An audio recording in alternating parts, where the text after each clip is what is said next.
Hello, in this video we're going to take a look at another question the student asked.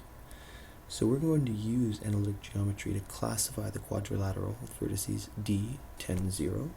So let's see, 10, 0, so that's D, 10, 0, E, 2, 4, 2, 4, so there's E, F, negative 8, negative 6,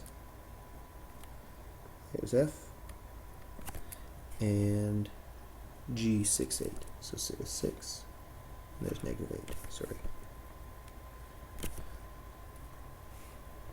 Okay, now notice there's actual blue letters there. I just quickly graphed this out in GeoGebra. Now the first thing I'd say with this problem is if you had a grid, graph it. Nothing beats having a picture, because if I graph this, I can see pretty quickly that it's not a square, it's not a rectangle,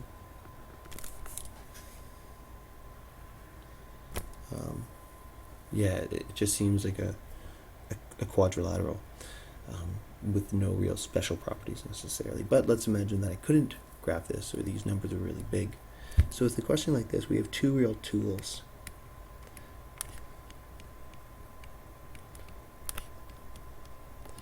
to use. The first tool is the slope of lines, or slope of sides. And the reason the slopes of the sides are useful is because I'm having a couple problems here, just getting pens out. There it goes. We can use these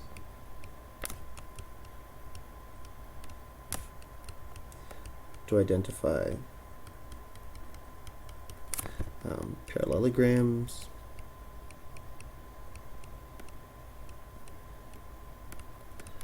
trapezoids, it's always a good one, squares, or not really squares in this case, because the square we'd also have to look at the length, but in partly squares we could say rectangles, because we could look at the slopes and show that the angles are 90 degrees based on the relationship between slopes. And the second thing that's useful to use is, of course, length of the line segment.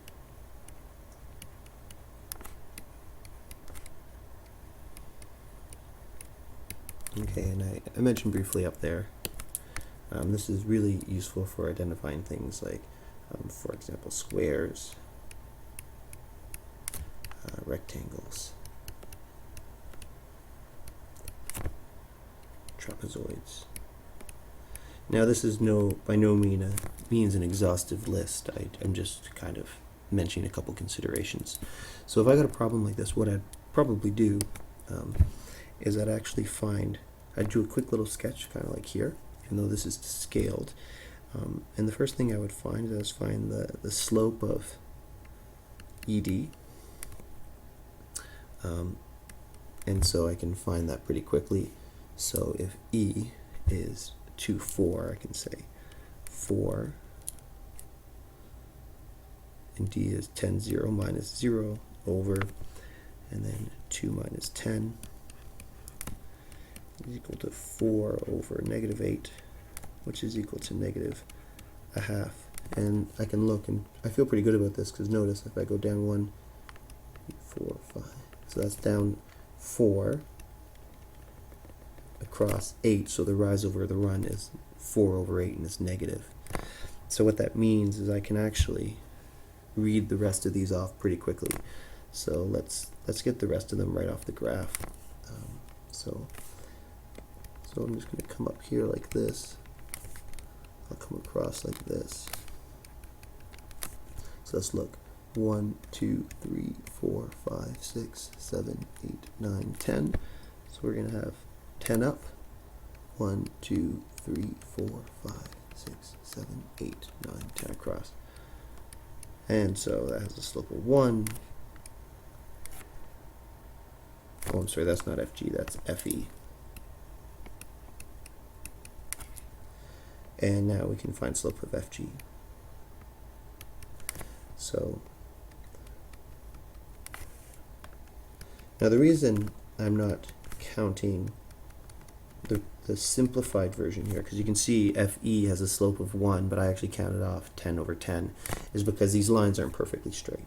So we can see FG goes down 2, and then 1, 2, 3, 4, 5, 6, 7, 8, 9, 10, 11, 12, 13, 14. So FG is going to be down 2, so negative 2, and across 14, which is negative 1/7.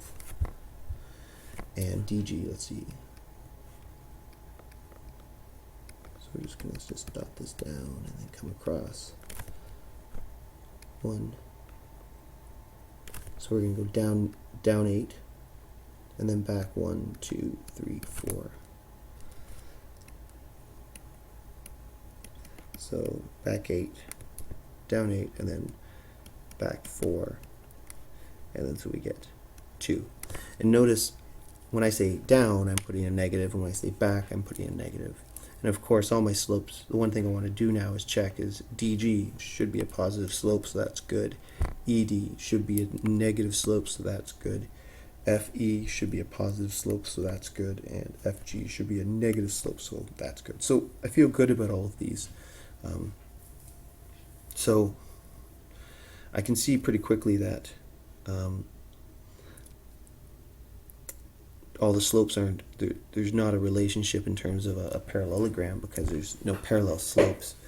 If I take a look at ED and GD, I see that these actually that's a 90-degree angle there, because we see that DG is the negative reciprocal of ED. So we know we have a 90-degree angle right here, so we could actually put that in.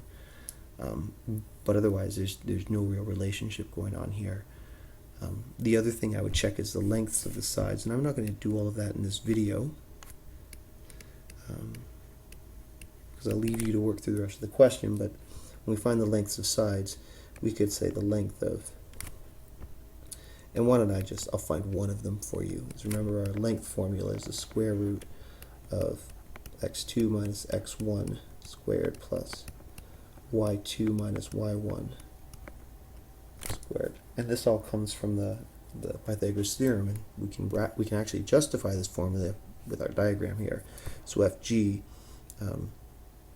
we can see that, and let's just actually take our points. So we take F, let's use G as 0.2 and F as 0.1. So I'm going to take 6 minus, and then where's F?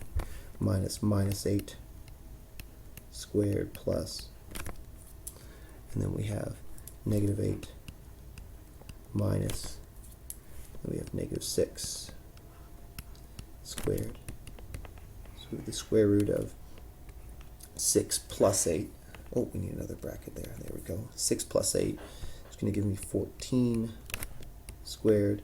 Negative 8 plus 6 is going to give me plus negative 2 squared.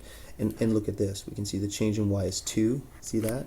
And then here it's 1, 2, 3, 4, 5, 6, 7, 8, 9, 11, 12, 13, 14 across. So I can read that again right off my graph. 14 squared is 196, pardon me.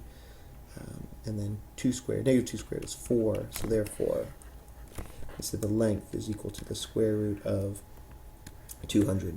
In an earlier video, a student asked about radicals and whether I can leave them as a radical, I can change them to mixed form, or mixed radical, or simplified form, or can I just work at the decimal? So in this case, since I'm talking about a length, a decimal would actually make sense, because that has meaning to people. Root 200 doesn't have as much meaning.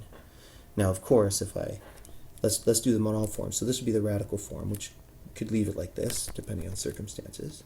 We could write this as a mixed radical, and so I'm going to start thinking about perfect squares that are multiples of 200, and that is 25 is the first one that comes to mind.